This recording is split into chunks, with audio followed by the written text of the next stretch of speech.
This may be the best day ever because we may have just solved the biggest problem with Stihl chainsaws.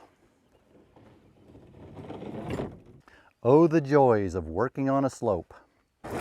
If you've been watching this channel for a while, you may know I very strongly dislike these goofy, ridiculous fuel and oil caps that Stihl has been, for some reason, profaning an otherwise good tool with. One of the reasons I have such a distaste for them, they have all these grooves and crannies and places where junk and gunk collects.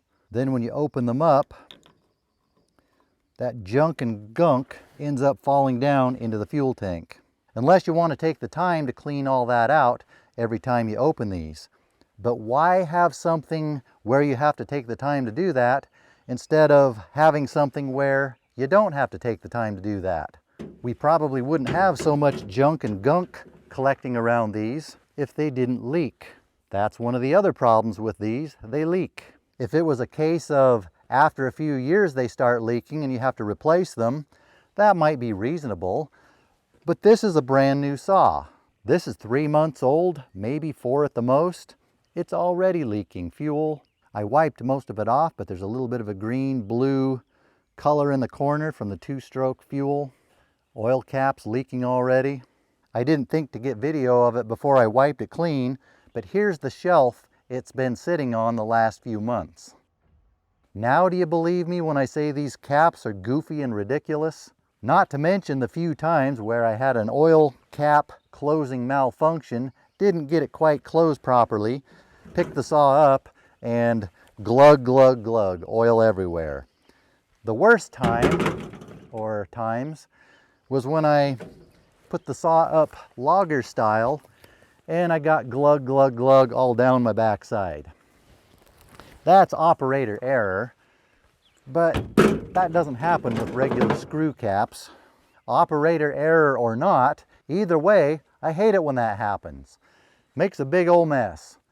But one of the channel viewers, Mark in New Zealand, sent me what may be a solution to all of this. He didn't send it from New Zealand, but ordered it from New Zealand from a US company.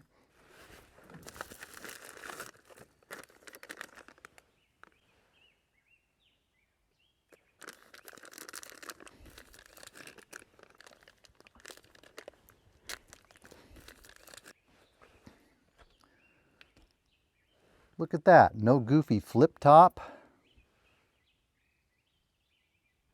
Looks like you just put it in and twist.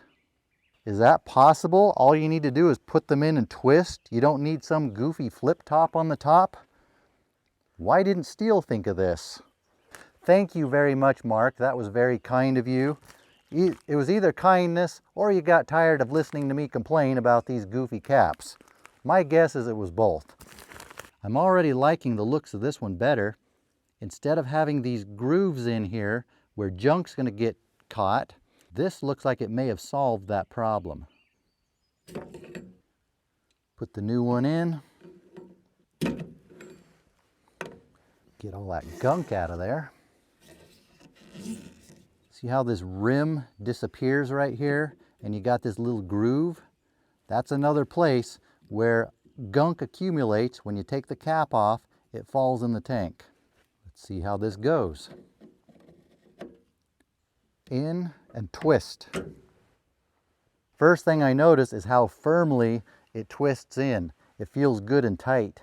But it's simple. It doesn't have all this unnecessary paraphernalia with all these grooves and places for junk to get stuck.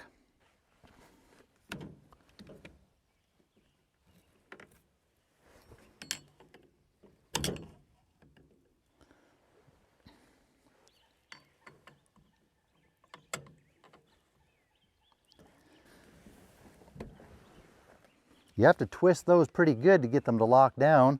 Maybe that's a good thing.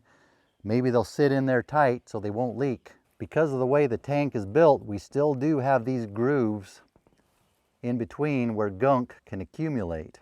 If I was to design this fuel tank, I would get rid of these grooves, make it flat along the whole way. Then the cap would have a lip that would go around the outside of it with a tight enough seal that junk would not accumulate in there. That's a problem with the fuel tank itself, but at least the caps themselves don't have all these grooves and places for junk to accumulate. I already like how they just twist in, and as firm as they are, maybe they won't leak. If they don't leak, they won't be collecting oil and gas around the outside. Maybe collecting junk won't be as much of a problem. Let's go burn a tank and see what they look like afterward.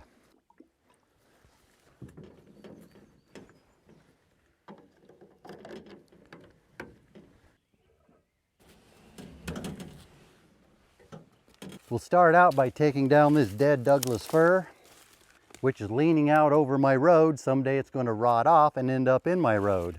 Likely that's going to happen sometime when I don't want to deal with a tree in my road. I'm just going to want to be driving through. So we'll take it down now. Imagine that, a dead Douglas fir. I heard rumors somewhere that they've been dying around here. It has a heavy lean out over the road. The sapwood is probably too rotten to be able to effectively wedge it over. I don't want to cut it down into the road because then I'd have to clean up a big old mess. I want it to go that way, so we're going to have to get a little bit fancy here.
That should be good for dramatic effect. Looks like I miscalculated that by about 3 feet. This is why I use my already broken tripod and my old already cracked screened iPhones for stunt cameras. Doesn't even know what the right date is. Looks like no harm done. Another dead Douglas fir, imagine that. But it's leaning well away from the road. We'll just take our chances with that and leave it as a wildlife snag. Since we're right here handy with a chainsaw, might as well cut up this incense cedar log into firewood. I like to have some cedar around for firewood.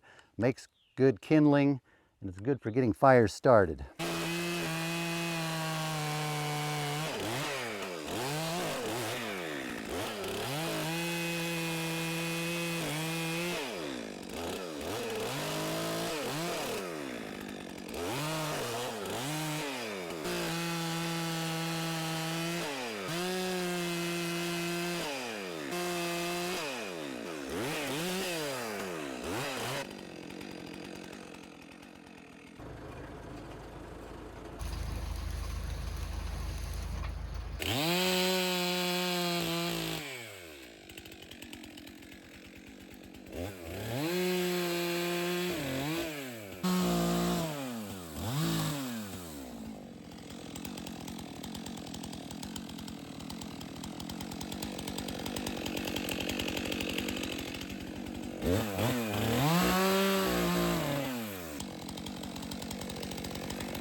What else did I want to do along this road that we can finish this tank on?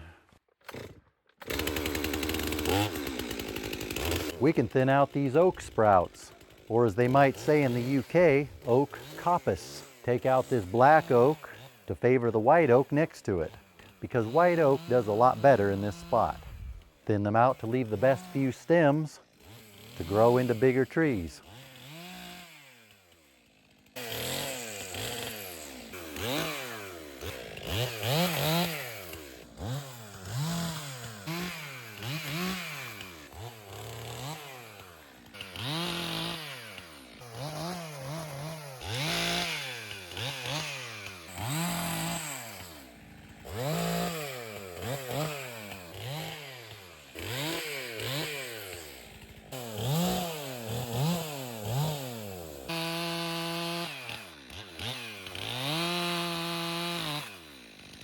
This madrone is looking sickly. They don't do well in this spot. We'll take it down to favor the white oak that do well in this spot.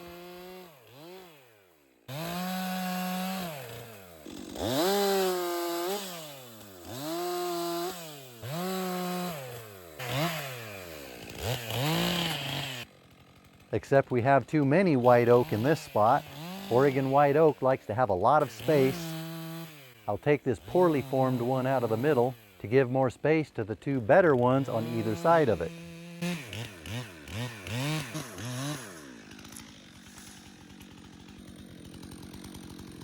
And this will be one less tree pulling limited water out of the ground.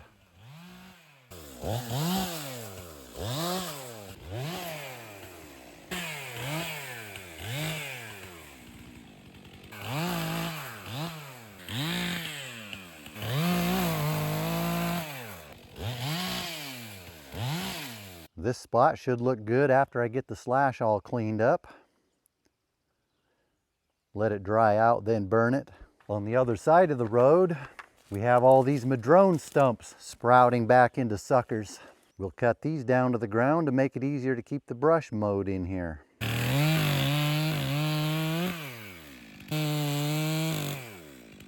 Maybe one day I'll show you how I do this without getting my chain dull.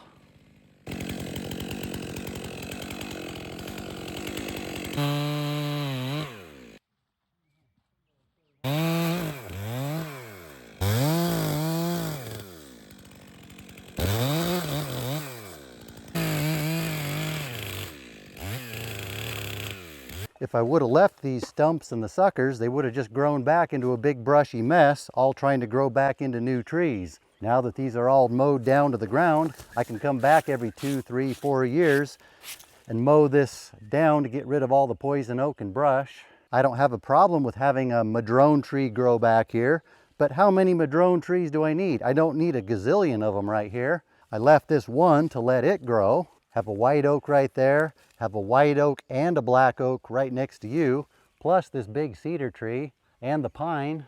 I think we're well covered right here. Probably more than what we need.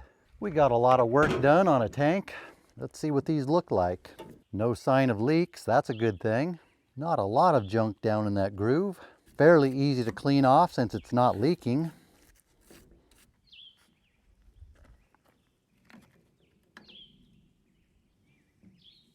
Still getting some gunk down in there. But at least there weren't big chunks of it falling in there. No sign that the oil cap's leaking. It does have more junk around it, but that's normal because we tend to spill oil when we put it in there. But we still have a lot of gunk buildup down in the grooves here. How do we keep that junk from building up in here while we're running the saw? Or is it a big deal to have junk build up in there, then have it fall in the tank whenever you open it? It looks like they may not entirely solve the junk getting down in the tanks every time you open the caps. That is a tank rim around the tank problem. These grooves and this gap between the tank and the cap, I think, are the problem there. But so far, they're not getting as much junk accumulating around them because they're not leaking. Look at that mess running down here. These are more complex, more moving parts to fail. He also got me a set for this saw too. If these will just stop the leaking, that in itself will be a huge, huge, ginormous upgrade for these saws.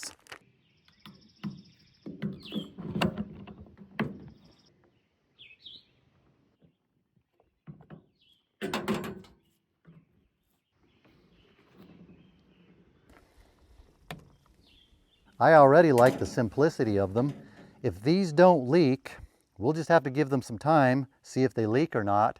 If they don't leak, I would say these are a big win over the other ones. If they don't leak, or at least go a reasonable amount of time without leaking, if I know these are going to be a good alternative, if I get a new Stihl chainsaw, the first thing I'm going to do is knock those flip caps off of there so fast, I'll just knock them off right onto the ground. Won't even look down to see where they landed. Stay tuned to the channel. If there are any developments with these, I'll let you know. I'll put a link to the company I got these from in the description. This is not a paid paid sponsorship. I'm not getting paid for these. It's not an affiliate link. These were just a gift from a generous viewer. Thank you, Mark. If these don't leak, if they work out, I think I'm really going to like these. Hopefully they will prevent this from happening. A brand new chainsaw did this.